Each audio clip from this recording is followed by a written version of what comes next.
Hello दोस्तों, स्वागत है आपका आपके अपनी यूट्यूब चैनल दिसार जीके जीएस क्लासेस में। दोस्तों, आप सब लोग कैसे हैं? उम्मीद करते हैं आप सब लोग अच्छे होंगे, स्वस्थ होंगे, मस्त होंगे और अपनी तैयारी बेहतरीन तरीके से आप सभी कर रहे होंगे। दोस्तों, जैसे कि आपको पता है, हम आपको आरआरबी, एएलपी, सीबीटी 2 एग्जाम के लिए basic science and engineering rank के प्रैक्टिस सेट का सॉल्यूशन करवा रहे हैं। ये जो बुक है दोस्तों, यूथ की एक्सप्रेस लाइन वाली, इसी के प्रैक्टिस सेट का हम आपको सॉल्यूशन करवा रहे हैं, जिसमें दोस्तों 21 सेट हमने आपको पूरा कंप्लीट करवा दिया है और सभी की प्लेलिस्ट हमने आपके लिए बना दी है। दोस्तों, आज हम करने वाले हैं practice set number 22 with extra fact के साथ में। वीडियो अच्छा लगे दोस्तों, वीडियो को लाइक कर दीजिएगा, शेयर कर दीजिएगा, कमेंट कर दीजिएगा। चैनल पे नए हैं, चैनल को सब्सक्राइब करके बेल आइकन को प्रेस कर लीजिएगा। और दोस्तों, हमसे जुड़ने के लिए, क्लास की अपडेट के लिए आप हमारा टेलीग्राम चैनल ज्वाइन कर सकते हैं। टेलीग्राम चैनल का लिंक मैंने डिस्क्रिप्शन बॉक्स में आपको दे दिया है। तो चलिए दोस्तों, देर ना करते हुए स्टार्ट करते हैं आज का अपना सेशन और देखते हैं प्रैक्टिस सेट नंबर 22 के सारे क्वेश्चन विद एक्स्ट्रा फैक्ट के साथ में। पहला क्वेश्चन दोस्तों, वह प्रक्रिया समग्र सॉफ्टवेयर जो उपयोगकर्ता को इंटरनेट सर्च करने देता है। दोस्तों, ये सर्फ नहीं है, सर्च लिख लीजिएगा। इंटरनेट सर्च करने देता है कहलाता है। तो दोस्तों, वह प्रक्रिया समग्र सॉफ्टवेयर जो उपयोगकर्ता को इंटरनेट सर्च करने देता है वो कहलाता है हमारा ब्राउजर। क्या कहलाता है? ब्राउजर कहलाता है। ऑप्शन नंबर डी इसका करेक्ट आंसर हो जाएगा। दोस्तों, ब्राउजर एक समग्र सॉफ्टवेयर होता है जो किसी उपयोगकर्ता को इंटरनेट पर सर्च करने की क्या देता है? अनुमति प्रदान करता है। ठीक है, देखते हैं अगला क्वेश्चन। निम्न में से कौन समान त्वरित गति का समीकरण नहीं है? दोस्तों, समान त्वरित गति का समीकरण नहीं है, वो है हमारा ऑप्शन नंबर सी वाला। कौन सा? ऑप्शन नंबर सी वाला जो है, ये समान त्वरित गति का समीकरण नहीं है। V square minus u square बराबर 2as, ये त्वरित गति का समीकरण है। v बराबर यू प्लस ए टी त्वरित गति का समीकरण है। और s बराबर u t plus half a t square भी क्या है? त्वरित गति का समीकरण है।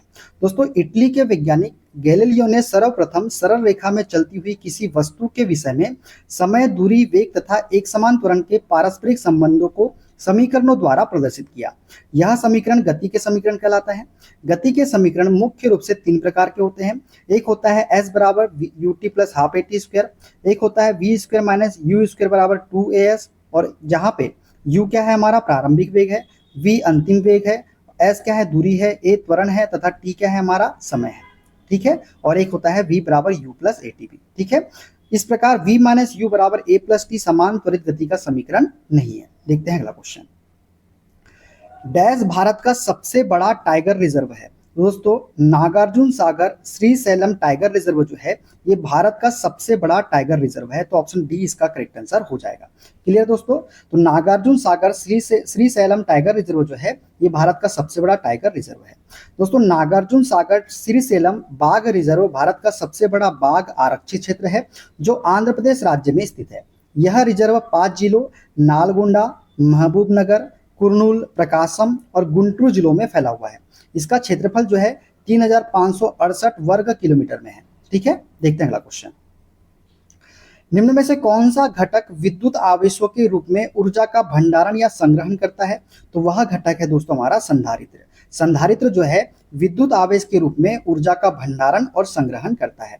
दिए गए विकल्पों में कैपेसिटर एकमात्र यंत्र है जो विद्युत आवेश के रूप में ऊर्जा संग्रहित करता है। देखते हैं अगला क्वेश्चन। विद्युत धारा के मापन हेतु निम्न में से किस उपकरण का प्रयोग किया जाता है? तो विद्युत धारा के मापने के लिए हम करते हैं एमीटर का प्रयोग। किसका उपयोग करते हैं? एमीटर का प्रयोग करते हैं विद्युत धारा के मापने के लिए। दोस्तों, विद्युत धारा को मापने के लिए एमीटर का प्रयोग किया जाता है और विभवांतर को मापने के लिए वोल्टमीटर का प्रयोग हम करते हैं। देखते हैं अगला क्वेश्चन। बाघ संरक्षण हेतु जागरूकता बढ़ाने के लिए वैश्विक बाघ दिवस ग्लोबल टाइगर डे कब मनाया जाता है? दोस्तों, बाघ संरक्षण हेतु जागरूकता बढ़ाने के लिए वैश्विक बाघ दिवस जो है, ये 29 जुलाई को मनाया जाता है। कब मनाया जाता है? 29 जुलाई को। बाघ संरक्षण के लिए जागरूकता बढ़ाने के लिए वैश्विक बाघ दिवस 29 जुलाई को मनाया जाता है। बाघ भारत का राष्ट्रीय पशु है। वर्तमान में भारत में बाघों की कुल संख्या 2967 है और सबसे अधिक बाघों की संख्या जो है मध्य प्रदेश में 526 है, कर्नाटक में 524 है, उत्तराखंड में 442 है। ठीक है, देखते हैं अगला क्वेश्चन। 6 मीटर प्रति सेकंड के वेग से गतिमान 10 किलोग्राम द्रव्यमान की वस्तु की गतिज ऊर्जा क्या होगी? दोस्तों, हम जानते हैं गतिज ऊर्जा बराबर क्या होता है? 1/2 mv स्क्वायर के। क्या होता है? 1/2 mv स्क्वायर। तो क्या हो जाएगा? 1/2 m का मान कितना है दोस्तों? 10 दिया गया है और v का मान कितना है? 6 है, तो 6 का स्क्वायर कितना हो जाएगा? 36 हो जाएगा। क्लियर। 2 से काट देते हैं, 2 18 36, 18 दाहम 180, तो 180 जूल जो है गतिज ऊर्जा हमारी निकल के आ जाएगी। क्लियर, आगे बढ़ते हैं। ऑर्थोग्राफिक प्रोजेक्शन निम्न सिस्टम में बनाए जाते हैं। दोस्तों ऑर्थोग्राफिक प्रोजेक्शन जो है ये फर्स्ट एंगल प्रोजेक्शन और थर्ड एंगल प्रोजेक्शन दोनों में ही बनाए जाते हैं। किसमें? फर्स्ट एंगल प्रोजेक्शन और थर्ड एंगल प्रोजेक्शन, इन दोनों में ही ऑर्थोग्राफिक प्रोजेक्शन बनाए जाते हैं। दोस्तों orthographic projection first angle projection एवं थर्ड एंगल प्रोजेक्शन दोनों सिस्टम में बनाए जाते हैं। भारत में फर्स्ट एंगल प्रोजेक्शन तथा अमेरिका में थर्ड एंगल प्रोजेक्शन सिस्टम को अपनाया जाता है। भारत में कौन सा? फर्स्ट एंगल प्रोजेक्शन अपनाया जाता है और थर्ड एंगल प्रोजेक्शन अमेरिका में अपनाया जाता है। ठीक है, देखते हैं अगला क्वेश्चन। लंबकोणी प्रक्षेप में पार्श्व दृश्य किस तल पर बनता है? दोस्तों लंबकोणी प्रक्षेप में पार्श्व दृश्य मतलब साइड व्यू जो है ये कहाँ बनता है? तो ये बनता है सहायक ऊर्ध्वाधर तल पर। कहाँ बनता है? सहायक ऊर्ध्वाधर तल पर बनता है लंबकोणी प्रक्षेप में पार्श्व दृश्य। लंबकोणी प्रक्षेप में हॉरिजॉन्टल प्लेन और वर्टिकल प्लेन प्रधान तल होते हैं। किसी अनियमित वस्तु की आकृति यदि दो दृश्यों से पूर्ण रूप से स्पष्ट न हो पाए तो इसके पार्श्व दृश्य को एक अन्य तल या सहायक ऊर्ध्वाधर तल पर खींचा जाता है। सहायक ऊर्ध्वाधर तल दोनों प्रधान तलों एचपी व बीपी के कैसे होता है? तो लंबवत होता है। तो ये भी चीजें आपको याद रखनी है। ठीक है, देखते हैं अगला क्वेश्चन। ऊर्जा के संबंध में निम्न में से कौन सा कथन सत्य नहीं है? दोस्तों ऊर्जा के संबंध में कौन सा कथन सत्य नहीं है? ऊर्जा भौतिक पदार्थ नहीं है, बिल्कुल सत्य बात है। ऊर्जा किसी कार्य करने की क्षमता की माप है, बिल्कुल सत्य बात है। ऊर्जा को कई रूपों में संग्रहित किया और मापा जा सकता है, ये भी सत्य बात है। रूपांतरण के दौरान निर्गत ऊर्जा निर्वात में जाती है, नहीं दोस्तों ये गलत कथन है। निर्वात क्या बोला है? रूपांतरण के दौरान निर्गत ऊर्जा निर्वात में जाती है क्या? नहीं दोस्तों। ऊर्जा जो है किसी वस्तु का वह गुण होता है जिसे किसी एक वस्तु से दूसरी वस्तु में स्थानांतरित करके किसी कार्य को किया जाता है। ऊर्जा को न तो उत्पन्न किया जा सकता है और न ही नष्ट किया जा सकता है। ठीक है, इसे एक रूप से दूसरे रूप में स्थानांतरित किया जा सकता है। ठीक है, देखते हैं अगला क्वेश्चन। जंगलों के संरक्षण और नए पेड़ों के रोपण हेतु लोगों में जागरूकता पैदा करने के लिए वर्ष 1950 में डैश द्वारा वन महोत्सव की शुरुआत की गई थी। दोस्तों जंगलों के संरक्षण और नए पेड़ों के रोपण हेतु लोगों में जागरूकता पैदा करने के लिए वर्ष 1950 में के.एम. मुंशी के द्वारा, किसके द्वारा? के.एम. मुंशी के द्वारा जो है वन महोत्सव की शुरुआत की गई थी। दोस्तों जंगलों के संरक्षण और नए पेड़ों के रोपण हेतु लोगों में जागरूकता पैदा करने के लिए वर्ष 1950 में तत्कालीन कृषि मंत्री कन्हैयालाल मानिकलाल मुंशी द्वारा वन महोत्सव की शुरुआत की गई थी। यह महोत्सव प्रत्येक वर्ष 1 से 7 जुलाई के मध्य मनाया जाता है। कब मनाया जाता है? प्रत्येक वर्ष 1 से 7 जुलाई के मध्य में। ठीक है, देखते हैं अगला क्वेश्चन। ग्राइंडिंग करते समय हमेशा डैश। दोस्तों ग्राइंडिंग करते समय हमेशा व्हील की साइड में खड़े होना चाहिए। कहाँ खड़े होना चाहिए? व्हील की साइड में। दोस्तों कार्यस्थल पर ग्राइंडर द्वारा ग्राइंडिंग करते समय हमेशा व्हील के साइड में खड़े होना चाहिए, क्योंकि व्हील से निकलती चिंगारियां आपको हानि पहुंचा सकती है और इसके लिए आंख में चश्मा भी पहनना चाहिए। ठीक है, देखते हैं अगला क्वेश्चन। निम्न में से कौन सा संग्रहण साधन दृढ़ स्थायी रूप से स्थापित चुंबकीय डिस्क का उपयोग डाटा या सूचना संग्रहण हेतु करता है? तो दोस्तों वह संग्रहण साधन जो दृढ़ स्थायी रूप से स्थापित चुंबकीय डिस्क का उपयोग डाटा या सूचना संग्रहण हेतु करता है वो है हमारा फ्लॉपी डिस्क। कौन सा डिस्क है? Floppy disk. Floppy disk plastic का बना एक वृत्ताकार डिस्क होता है जिस पर चुंबकीय पदार्थ का लेप चढ़ा होता है। वर्तमान में प्रयुक्त फ्लॉपी की लंबाई 3.5 इंच होती है। उच्च क्षमता वाले डिस्क की भंडारण क्षमता 2.88 MB होती है और कंप्यूटर में यह संग्रहण साधन के रूप में प्रयुक्त होती है। ठीक है, देखते हैं अगला क्वेश्चन। शुद्ध पानी का घनत्व लवण युक्त पानी के घनत्व से डैश होता है। दोस्तों शुद्ध पानी का घनत्व जो है ये लवण युक्त पानी के घनत्व से कम होता है। क्या होता है? कम होता है। शुद्ध पानी का घनत्व लवण युक्त पानी के घनत्व से कैसे होता है? तो कम होता है। ठीक है, देखते हैं अगला क्वेश्चन। निम्न कारणों में से किसके कारण बादल आकाश में तैरते हैं? दोस्तों किस कारण से बादल आकाश में तैरते हैं? तो निम्न घनत्व की वजह से ही क्या होते हैं? बादल जो है आकाश में तैरते हैं। बादलों के आकाश में तैरने का कारण उनका निम्न घनत्व है। कम घनत्व होने के कारण ही बादलों का भार वायु में कम रहता है और वे तैरते रहते हैं। ठीक है, देखते हैं अगला क्वेश्चन। निम्न में से कौन सी मेमोरी कंप्यूटर में सहायक मेमोरी नहीं है? तो वह मेमोरी जो कंप्यूटर में सहायक मेमोरी नहीं है वो है पीरोम। पीरोम जो है ये सहायक मेमोरी नहीं है। मैग्नेटिक टेप हो गया, सीडी रोम हो गया, फ्लॉपी हो गया, ये क्या है? सहायक मेमोरी है। दोस्तों प्रोम जो है सहायक मेमोरी का भाग नहीं है, यह मुख्य मेमोरी का भाग है। मेमोरी दो प्रकार की होती है, एक होती है प्राथमिक मेमोरी और एक होती है द्वितीयक या सहायक मेमोरी। प्राथमिक मेमोरी की बात करें तो वह मेमोरी यूनिट जो सीधे सेंट्रल प्रोसेसिंग यूनिट से संपर्क रखता है और हर समय कंप्यूटर से जुड़ा रहता है, जैसे रोम हो गया, पी रोम हो गया, कैचे हो, कैसे मेमोरी हो गया, इतने ये जो है ना, ये प्राथमिक मेमोरी है। और द्वितीयक और सहायक मेमोरी कौन कौन सी है? तो सहायक मेमोरी में डाटा और सूचनाओं को बड़ी मात्रा में स्टोर करने के लिए किया जाता है। ठीक है, सहायक मेमोरी का प्रयोग जैसे मैग्नेटिक टेप हो गया, सीडी रोम हो गया, फ्लॉपी डिस्क हो गया, डीवीडी, ये सभी क्या है? द्वितीयक मेमोरी है या फिर सहायक मेमोरी है। ठीक है, देखते हैं अगला क्वेश्चन। यदि दक्षतापूर्ण प्रक्रिया द्वारा किसी उत्पाद को पर्यावरणीय रूप से निरोधक बनाया जाए तो निम्न में से कौन सा सही है? दोस्तों, यदि दक्षतापूर्ण प्रक्रिया द्वारा किसी उत्पाद को पर्यावरणीय रूप से निरोधक बनाया जाए तो जो सही है वो है हमारा फिर भी वह लाभदायक हो सकता है, ऑप्शन नंबर सी वाला। दोस्तों, यदि दक्षतापूर्वक प्रक्रिया द्वारा किसी उत्पाद को पर्यावरणीय रूप से निरोधक बनाया जाए तो वह लाभदायक हो सकता है। ठीक है, देखते हैं अगला क्वेश्चन। मोटे सिरों वाली पतली चैन रेखाओं का प्रयोग किया जाता है। दोस्तों, मोटे सिरों वाली पतली चैन रेखाओं का प्रयोग जो है हम किस लिए करते हैं? तो कटिंग प्लेन के लिए करते हैं। किस लिए करते हैं? कटिंग प्लेन के लिए। दोस्तों, कटिंग प्लेन रेखाएं, ये रेखाएं पतली तथा क्रमशः एक बड़े तथा एक छोटे रेखा खंडों द्वारा खींची जाती है। रेखा के सिरों पर मोटा कर देते हैं और इन रेखाओं के द्वारा किसी ठोस को काटने वाले समतल को प्रदर्शित किया जाता है। तो दोस्तों, ये जो रेखा देखिए, एक सिरे पे मोटी, एक सिरे पे पतली, फिर मोटी, फिर पतली। ठीक है, तो ये जो है मोटे सिरे वाली पतली चेन रेखाओं का प्रयोग हम कटिंग प्लेन में करते हैं। ठीक है, देखते हैं अगला क्वेश्चन। एक चालक का प्रतिरोध ताप में परिवर्तन से लगभग अप्रभावित रहता है, यह चालक डैश का बना हुआ है।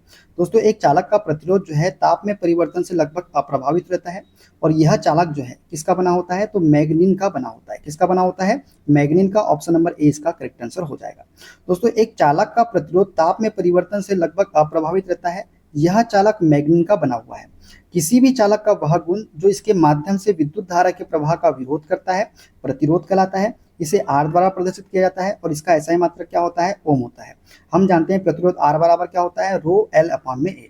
यहाँ रो क्या है? विशिष्ट प्रतिरोधकता है, एल लंबाई है और ए अनुप्रस्थ काट का क्षेत्रफल है। ठीक है, देखते हैं अगला क्वेश्चन। समानांतर क्रम संयोजन में संयोजित कई प्रतिरोधों के लिए इनमें से कौन सा कथन सत्य है? दोस्तों, सभी प्रतिरोध दो दिए गए बिंदुओं के बीच संयोजित है, बिल्कुल सत्य बात है। परिपथ का तुल्य प्रतिरोध व्यष्टि प्रतिरोध से अधिक होता है। तो दोस्तों, ये व्यष्टि प्रतिरोध से अधिक थोड़ी ना होता है, वो तो सबसे कम मान के प्रतिरोध से भी कम होता है समांतर क्रम संयोजन में। प्रत्येक प्रतिरोध के टर्मिनलों के बीच विभवांतर समान रहता है, तो बिल्कुल सत्य बात है दोस्तों। समांतर क्रम में विभवांतर समान रहता है, धारा का मान अलग अलग होता है। वहीं बात करें श्रेणी क्रम के बारे में, तो श्रेणी क्रम में धारा का मान समान होता है लेकिन वोल्टेज भिन्न भिन्न होता है। ठीक है, तो जो सही है वो है हमारा पहला वाला कथन और तीसरा वाला कथन, तो ऑप्शन बी इसका करेक्ट आंसर हो जाएगा। ठीक है दोस्तों, समांतर क्रम में संयोजित विभिन्न प्रतिरोधों के लिए निम्न कथन सत्य है। परिणामी प्रतिरोध जो होता है ये 1/r बराबर 1/r1 plus 1/r2 plus 1/r3। समांतर क्रम में सभी प्रतिरोध दो दिए गए बिंदुओं के बीच संयोजित होते हैं। परिपथ का कुल परिणामी प्रतिरोध परिपथ में जुड़े किसी एक प्रतिरोध के मान से भी क्या होता है? कम होता है। समांतर क्रम में जुड़े सभी प्रतिरोधों के टर्मिनलों के बीच विभवांतर समान होता है, मतलब वोल्टेज समान होता है। और परिपथ में जुड़े अलग अलग प्रतिरोधों में धारा का मान क्या होता है? तो अलग अलग होता है। तो ये समांतर क्रम के बारे में आपको सारी चीजें याद रखनी है। ठीक है, देखते हैं अगला क्वेश्चन। वस्तु को ऊपर से देखने पर बनने वाला दृश्य क्या कहलाता है? दोस्तों, यदि हम किसी वस्तु को ऊपर से देखेंगे तो क्या कहलाएगा? तो वो कहलाता है हमारा ऊपरी दृश्य। क्या कहलाता है? ऊपरी दृश्य कहलाता है। वस्तु को ऊपर से देखने पर बनने वाला दृश्य ऊपरी दृश्य या अनुविक्षेप प्लेन कहलाता है। क्या कहलाता है? अनुविक्षेप भी बोल सकते हैं उसे हम, या फिर इंग्लिश में बोले तो प्लेन कहते हैं। ठीक है, सामने से देखने पर सम्मुख दृश्य या उत्सेद हम बोलेंगे, पार्श्व से देखने पर पार्श्व दृश्य या अन्य दृश्य हम बोलेंगे। ठीक है, देखते हैं अगला क्वेश्चन। कंप्यूटर में डिस्क शेड्यूलिंग के लिए किस बात का विनिश्चय करना होता है? तो दोस्तों, कंप्यूटर में डिस्क शेड्यूलिंग करने के लिए जिस बात का विनिश्चय करना होता है वो है हमारा option number B, disk access अनुरोध किस क्रम में पूरा किया जाना है, इस पे विनिश्चय करना होता है। दोस्तों, डिस्क शेड्यूलिंग ऑपरेटिंग सिस्टम के द्वारा डिस्क के लिए आने वाले इनपुट आउटपुट अनुरोधों को शेड्यूल करने के लिए किया जाता है। डिस्क शेड्यूलिंग को इनपुट आउटपुट शेड्यूलिंग के रूप में भी जाना जाता है। दोस्तों, किसके रूप में जाना जाता है? इनपुट आउटपुट शेड्यूलिंग के रूप में भी जाना जाता है डिस्क शेड्यूलिंग को। ठीक है, देखते हैं अगला क्वेश्चन। एक ठेला किस प्रकार के लीवर का उदाहरण है? दोस्तों एक ठेला जो है इस प्रकार से होता है हमारा ठेला, ये ऐसे ही होता है ठेला हमारा, ये यहाँ पे ऐसे चक्के लगे होते हैं तो, है ना। अब बोला है कि ये किस प्रकार के लीवर का उदाहरण है, यहाँ पे एक डंडे भी होते हैं ठेले इस टाइप से धकेलने के लिए। अब देखिए लोड जो हमारा कहाँ पे आएगा, ये आएगा बीच में। हम एफर्ट कहाँ पे लगाएंगे, यहाँ पे लगाएंगे। कहाँ लगाएंगे, एफर्ट यहाँ पे लगाएंगे। तो जब एफर्ट, जब लोड बीच में होता है तो एफ एल ई आपको याद है कि नहीं याद है? जब लोड बीच में होता है तो कौन से क्रम का लीवर होता है, वो सेकेंड लीवर, तो द्वितीय श्रेणी का लीवर होगा। देखिए लोड कहाँ पे है, बीच में है। एफर्ट कहाँ पे है, यहाँ पे हम एफर्ट लगा रहे हैं, और ये फलक्रम कहाँ पे, ये वाला। लोड कहाँ पे दोस्तों, बीच में है। जब भी लोड बीच में होता है तो वे द्वितीय श्रेणी का क्या है, उदाहरण है। दोस्तों ठेले में पहिया आलम होता है, भार बीच में होता है और हैंडल पर प्रयास लगाया जाता है। इस प्रकार से भी तो देखे होंगे आपने, ठीक है। तो अगला राइट आंसर क्या हो जाएगा, द्वितीय श्रेणी का लीवर हो जाएगा। क्लियर, आगे बढ़ते हैं। यदि प्रयास 110 न्यूटन और भार 220 न्यूटन है तो यांत्रिक लाभ क्या होगा? तो हम जानते हैं मैकेनिकल एडवांटेज बराबर क्या होता है, ये होता है लोड बटे एफर्ट के, या फिर क्या होता है, effort arm divided by load arm. अभी लोड आर्म और एफर्ट आर्म की बात तो किया नहीं है, तो इसी से सॉल्व करेंगे। लोड कितना है दोस्तों, 220 है, एफर्ट कितना है, 110 है, तो मैकेनिकल एडवांटेज कितना होगा, 2 आ जाएगा। ऑप्शन नंबर बी वाला करेक्ट आंसर हो जाएगा। क्लियर, आगे बढ़ते हैं।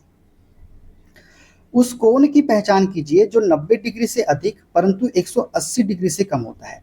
तो वह कोण जो 90 डिग्री से अधिक परंतु 180 डिग्री से कम होता है उसे हम क्या बोलते हैं, ये वाला कोण क्या बोलते हैं, अधिक कोण। तो ये सी वाला इसका करेक्ट आंसर हो जाएगा। देखिए 90 डिग्री से अधिक है और 180 डिग्री से क्या है, कम है। दोस्तों ऐसा कोण जो 90 डिग्री से अधिक परंतु 180 डिग्री से कम होता है अधिक कोण कहलाता है। क्या कहलाता है, अधिक कोण कहलाता है। ठीक है, देखते हैं अगला क्वेश्चन। जब एक स्थिर बल किसी वस्तु पर 3 सेकंड की अवधि के लिए 8 किलोग्राम के द्रव्यमान के साथ कार्य करता है तो यह वस्तु के वेग को 4 मीटर से 6 मीटर तक बढ़ा देता है। प्रयुक्त बल की गुरुत्व बताइए। क्या बताना है हमको, गुरुत्व बल का मान बताना है। तो हम जानते हैं बल बताना है हमको, हम जानते हैं बल F बराबर क्या होता है दोस्तों, F बराबर होता है m इंटू ए के, यही तो होता है बल F बराबर। अब दोस्तों हमको द्रव्यमान का मान तो दिया गया है लेकिन त्वरण हमको नहीं दिया गया है, तो त्वरण हम निकाल सकते हैं क्या, बिल्कुल निकाल सकते हैं, क्योंकि हमको जो है वस्तु के वेग में परिवर्तन दिया गया है। तो त्वरण बराबर क्या होता है, त्वरण बराबर होता है वस्तु के वेग में परिवर्तन, मतलब अंतिम वेग माइनस प्रारंभिक वेग डिवाइडेड बाई समय। वेग में परिवर्तन बटे समय के बराबर होता है त्वरण। तो अंतिम वेग कितना है दोस्तों, 6 है, प्रारंभिक वेग कितना है, 4 था, और समय कितना था, 3 सेकेंड था। तो 6 में से 4 गए, 2/3, तो त्वरण कितना निकल के आ गया हमारा, 2/3 मीटर प्रति सेकेंड स्क्वायर। अब हमारा त्वरण निकल के आ गया है और हमको द्रव्यमान दिया गया है, तो यहाँ से हम बल निकाल लेंगे। तो बल F बराबर क्या होता है, बल F बराबर होता है m इंटू ए। एम का मान कितना है, 8 किलोग्राम है, और त्वरण हमने कितना निकाले, 2/3 निकाले। तो क्या हो जाएगा, 2 8 16, तो 16/3 करेंगे तो कितना हो जाएगा, 3 5 15, लगाए दशमलव, उतारे शून्य, 3 3 9, तो 5.33 न्यूटन। ऑप्शन नंबर ए वाला इसका करेक्ट आंसर हो जाएगा। क्लियर, आगे बढ़ते हैं।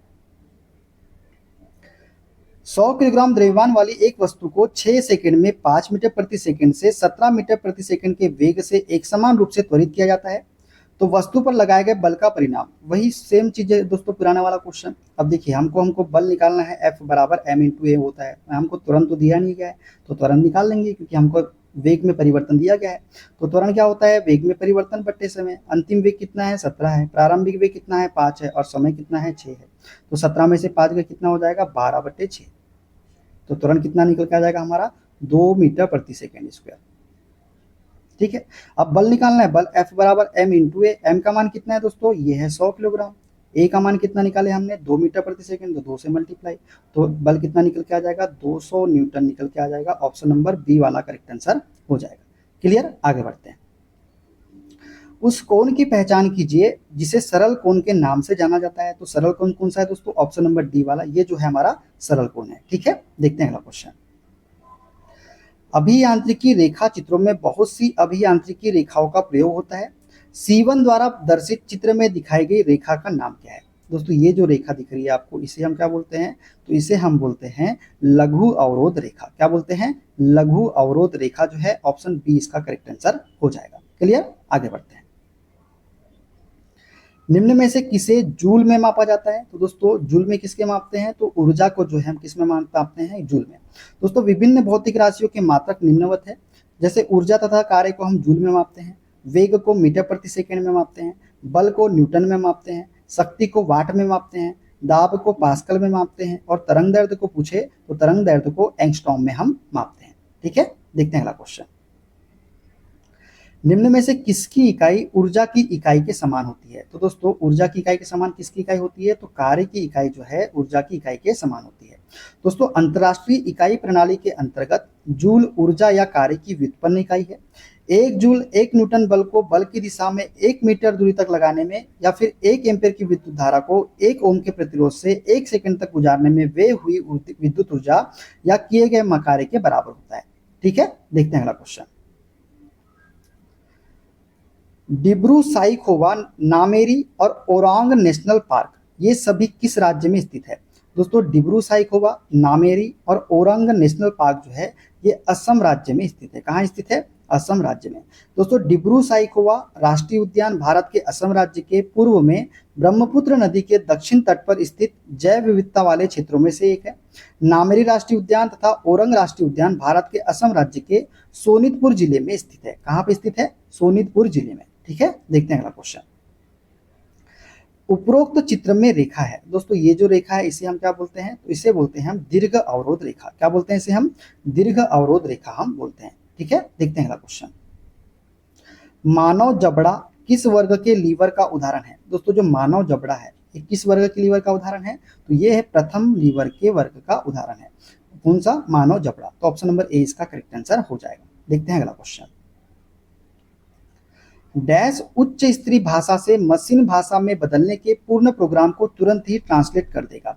तो ये है हमारा कंपाइलर। कंपाइलर जो है ये उच्च स्तरीय भाषा से मशीन भाषा में बदलने के पूर्ण प्रोग्राम को तुरंत ही ट्रांसलेट कर देगा। दोस्तों कंपाइलर जो है उच्च स्तरीय भाषा से मशीन भाषा में बदलने के लिए पूर्ण प्रोग्राम को तुरंत ही ट्रांसलेट कर देगा। ठीक है, देखते हैं अगला क्वेश्चन। डैश का प्रयोग स्वचालित हीटिंग उपकरणों में तापमान को नियंत्रित करने के लिए किया जाता है। तो दोस्तों थर्मोस्टेट का प्रयोग जो है स्वचालित हीटिंग उपकरणों में तापमान को नियंत्रित करने के लिए किया जाता है। किसका प्रयोग? थर्मोस्टेट का प्रयोग। ठीक है, देखते हैं अगला क्वेश्चन। एक आदर्श गैस समीकरण के लिए एंथैल्पी में परिवर्तन डेल एच क्या होगा यदि ताप परिवर्तन डेल टी दिया गया है, जहां सीपी उष्मा क्षमता स्थिर दाब पर और सीवी जो है उष्मा क्षमता स्थिर आयतन पर। तो दोस्तों एक आदर्श गैस समीकरण के लिए एंथैल्पी में परिवर्तन जो होगा वो होगा सीपी इंटू डेल टी के। किसके बराबर होगा? सीपी इंटू डेल टी के बराबर होगा। तो ऑप्शन नंबर डी इसका करेक्ट आंसर हो जाएगा। ठीक है, देखते हैं अगला क्वेश्चन। चित्र में सी मशीन ड्राइंग में किसको दर्शाता है? दोस्तों जो चित्र में सी है ये वाला सी ये किसको दर्शाता है? तो ये दर्शाता है प्रतिदर्शन लंबाई को। किसको दर्शाता है? प्रतिदर्शन लंबाई को दर्शाता है सी वाला। ठीक है, देखते हैं अगला क्वेश्चन। उस संकेत को पहचाने जो किसी भी निर्माण विधि में रुक्षता मतलब खुरदुरापन सतह को दर्शाने के लिए उपयोग किया जाता है। तो दोस्तों खुरदुरापन सतह को दर्शाने के लिए किसका उपयोग करते हैं? तो हम करते हैं ऑप्शन नंबर ए का प्रयोग। किसको? खुरदुरेपन सतह को दर्शाने के लिए। ठीक है, देखते हैं अगला क्वेश्चन। समान लंबाई और व्यास के तांबे, चांदी, नाइक्रोम और कांच के 4 तार हैं। इन तारों में से किसका प्रतिरोध सबसे अधिक होगा? तो सबसे अधिक प्रतिरोध जो होगा दोस्तों वो होगा कांच के तार का। किसका होगा? कांच के तार का। दोस्तों कांच का विशिष्ट प्रतिरोध होता है 10 की पावर 9 या से लेके 10 की पावर 12 ओम मीटर तक के। तांबे का विशिष्ट प्रतिरोध 1.69 इंटू 10 की पावर -8 ओम मीटर होता है। चांदी का विशिष्ट प्रतिरोध 1.59 इंटू 10 की पावर -8 ओम मीटर होता है। और नाइक्रोम का विशिष्ट प्रतिरोध 100 इंटू 10 की पावर -8 ओम मीटर लगभग होता है। इससे स्पष्ट है कि दिए गए तारों में से कांच के तार का प्रतिरोध सबसे अधिक होता है। ठीक है, देखते हैं अगला क्वेश्चन। ओखला पक्षी अभ्यारण्य कहाँ स्थित है? दोस्तों ओखला पक्षी अभ्यारण्य जो है ये एनसीआर क्षेत्र में स्थित है। कहाँ पे? एनसीआर क्षेत्र में। दोस्तों ओखला पक्षी अभ्यारण्य को शहीद चंद्रशेखर आजाद अभ्यारण्य भी कहते हैं। यह राष्ट्रीय राजधानी क्षेत्र एनसीआर क्षेत्र नोएडा में स्थित है। कुछ पक्षी अभ्यारण्य व संबंधित राज्य की बात करें तो सुल्तानपुर अभ्यारण्य हरियाणा में है। रोहिला राष्ट्रीय उद्यान हिमाचल प्रदेश में है। ठीक है, देखते हैं अगला क्वेश्चन। यदि एक कार अपनी प्रारंभिक स्थिति से 20 सेकंड में 144 किलोमीटर प्रति घंटे की गति तक समान रूप से त्वरित होती है तो यह कितनी दूरी तय करेगी? तो दोस्तों हमको दूरी का मान बताना है और हमको क्या दिया गया है? समय 20 सेकंड और चाल कितना दिया गया है, 144 किलोमीटर प्रति घंटा। तो दोस्तों प्रारंभिक स्थिति से चल रही है, मतलब प्रारंभिक वेग कितना है हमारा, प्रारंभिक वेग हमारा कितना है, 0 है। कितना है प्रारंभिक वेग, 0 है। अब बोला क्या है, 20 सेकेंड में 144 किलोमीटर प्रति घंटा की गति तक समान रूप से त्वरित होती है। अब दूरी कितनी तय करेगी, दूरी मतलब s का मान हमको निकालना है। तो हम क्या करेंगे, सबसे पहले हम त्वरण निकालेंगे, क्योंकि हमको दूरी निकालना है तो त्वरण तो पता होना चाहिए। तो त्वरण निकालने के लिए हम क्या करेंगे, हम लगाएंगे v बराबर u प्लस at वाला फॉर्मूला। ठीक है, v कितना है अंतिम वेग 144, अब किलोमीटर तो मीटर में चेंज कर देते हैं, 5/18 कर देते हैं। ठीक है, u हमारा 0 है, a हमको निकालना है और समय कितना है हमारा 20 सेकेंड है। 18 से काटेंगे तो 18 कितने बार में जाएगा, 18 से काट देंगे तो ये जाएगा हमारा 18 8 144, 18 से जाएगा 8 बार में। ठीक है, 8 पंचे 40, तो 40 बराबर 20 ए हो जाएगा। कितना, 40 ए बराबर 20 ए।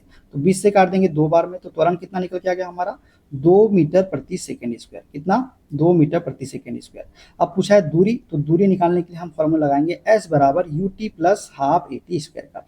तो दूरी निकालना है हमको s यू टी, यू का मान कितना है 0, तो यू टी भी क्या हो जाएगा 0 हो जाएगा, प्लस हाफ ए का मान हमने कितना निकाले 2 निकले, और टी कितना है हमारा 20 है, तो टी का स्क्वायर मतलब 20 का स्क्वायर 400, तो 2 से 2 कट जाएगा।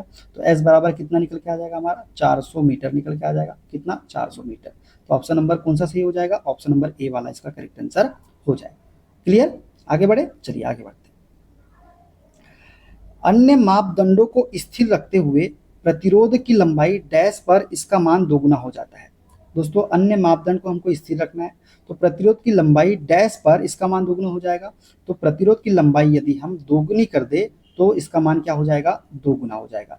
दोस्तों प्रतिरोध की लंबाई दोगुनी करने पर इसका मान दोगुना हो जाता है जब अन्य मापदंड को स्थिर रखा जाता है। हम जानते हैं प्रतिरोध R बराबर क्या होता है, रो L अपॉन A से। तार की लंबाई को दोगुना करने पर नया प्रतिरोध मूल प्रतिरोध का दोगुना हो जाता है। ठीक है, देखते हैं अगला क्वेश्चन। डैश ऐसे ग्राफिकल चित्र है जो प्रयोगकर्ता की कंप्यूटर प्रणाली जैसे फाइल, फोल्डर आदि के संचालन में सहायता प्रदान करते हैं। तो दोस्तों वो है हमारे आइकॉन्स। आइकॉन्स जो है होते हैं, आइकॉन्स कर लीजिएगा इसको। आइकॉन्स जो है ऐसे ग्राफिकल चित्र होते हैं जो प्रयोगकर्ता की कंप्यूटर प्रणाली जैसे फाइल हो गया, फोल्डर हो गया आदि के संचालन में क्या करते हैं, सहायता प्रदान करते हैं। ठीक है, देखते हैं अगला क्वेश्चन। निम्न में से किस उपकरण को बड़े वृत्त तथा चाप बनाने के लिए उपयोग किया जाता है। तो बड़े वृत्त एवं चाप बनाने के लिए हम बड़ी कंपास का प्रयोग करते हैं, तो ऑप्शन नंबर ए वाला इसका करेक्ट आंसर हो जाएगा। ठीक है, बड़ी कंपास से बड़े वृत्त तथा चाप को बनाया जाता है। ठीक है, देखते हैं अगला क्वेश्चन। एक घर में एक महीने के दौरान 150 यूनिट की ऊर्जा का प्रयोग किया गया, जूल में इस ऊर्जा की मात्रा क्या होगी। तो दोस्तों हम जानते हैं एक KW बराबर क्या होता है, एक KW बराबर होता है 3.6 इंटू 10 की पावर 6 जूल के। और हमसे हमसे पूछा है 150 यूनिट का। तो एक यूनिट का मान यदि 3.6 इंटू 10 की पावर 6 जूल है तो 150 यूनिट का मान कितना होगा, 150 इंटू 3.6 इंटू 10 की पावर 6 जूल होगा कि नहीं होगा, हो जाएगा। पॉइंट हटेगा यहाँ से तो नीचे 10 आ जाएगा, 1 0 से 1 0 काट दिए तो क्या हो जाएगा, 15 छक 90 की शून्य हासिल का है 9, 15 है 45, 45 और 9 कितना हो जाएगा 54 हो जाएगा, इंटू क्या हो जाएगा 10 की पावर 6 जूल हो जाएगा। अब 2 अंक के बाद दशमलव लगा देते हैं 5.4, तो 5.4 लगा दिए हमने, तो ये क्या हो जाएगा 2 अंक के बाद लगा तो 2 और जुड़ जाएंगे, 10 की पावर 8 हो जाएगा। तो 5.4 इंटू 10 की पावर 8 जूल जो है इसका करेक्ट आंसर हमारा निकल के आ जाएगा। क्लियर, आगे बढ़ते हैं नेक्स्ट क्वेश्चन की ओर। विद्युत बल्ब पर प्रदर्शित विद्युत की रेटिंग 100 वाट का क्या मतलब है। तो दोस्तों विद्युत बल्ब पर प्रदर्शित विद्युत की रेटिंग 100 वाट का अर्थ होता है बल्ब प्रति सेकंड 100 जूल विद्युत ऊर्जा व्यय करता है। बल्ब जो है प्रति सेकंड कितनी विद्युत ऊर्जा व्यय करता है, 100 जूल विद्युत ऊर्जा व्यय करता है यदि रेटिंग 100 वाट लिखी हुई तो। ठीक है, देखते हैं अगला क्वेश्चन। टी स्क्वायर के द्वारा निम्न में से कौन सी रेखाएं खींची नहीं जा सकती। दोस्तों टी स्क्वायर के द्वारा जो है सेक्शन रेखाएं नहीं खींची जा सकती। कौन सी रेखा है, सेक्शन रेखाएं। दोस्तों टी स्क्वायर के द्वारा ड्राइंग शीट पर ऊर्ध्वाधर तथा क्षैतिज समांतर रेखाएं खींची जाती है तथा इसके द्वारा गाढ़ी तथा संरचनात्मक रेखाएं भी खींच सकते हैं, लेकिन तिर्यक या सेक्शन रेखाएं नहीं खींच सकते। किसके द्वारा, टी स्क्वायर के द्वारा। और टी स्क्वायर के 2 मुख्य भाग होते हैं, एक होता है हेड और एक होता है हमारा क्या, ब्लेड। ठीक है, देखते हैं अगला क्वेश्चन। कैप्चा डैश एक कंप्यूटर प्रोग्राम है। दोस्तों कैप्चा जो है मानव इनपुट को मशीनी इनपुट से अलग करने के लिए एक कंप्यूटर प्रोग्राम है। कौन? कैप्चा। तो ऑप्शन ए इसका करेक्ट आंसर हो जाएगा। दोस्तों कैप्चा मानव इनपुट को मशीनी इनपुट से अलग करने के लिए एक कंप्यूटर प्रोग्राम है।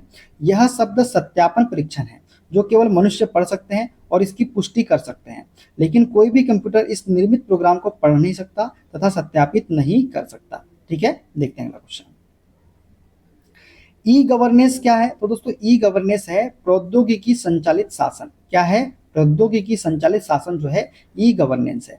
दोस्तों ई गवर्नेंस प्रौद्योगिकी संचालित शासन है। सरकारी सेवाएं प्रदान करने के लिए सूचना तथा संचार प्रौद्योगिकी का उपयोग करना इलेक्ट्रॉनिक शासन कहलाता है।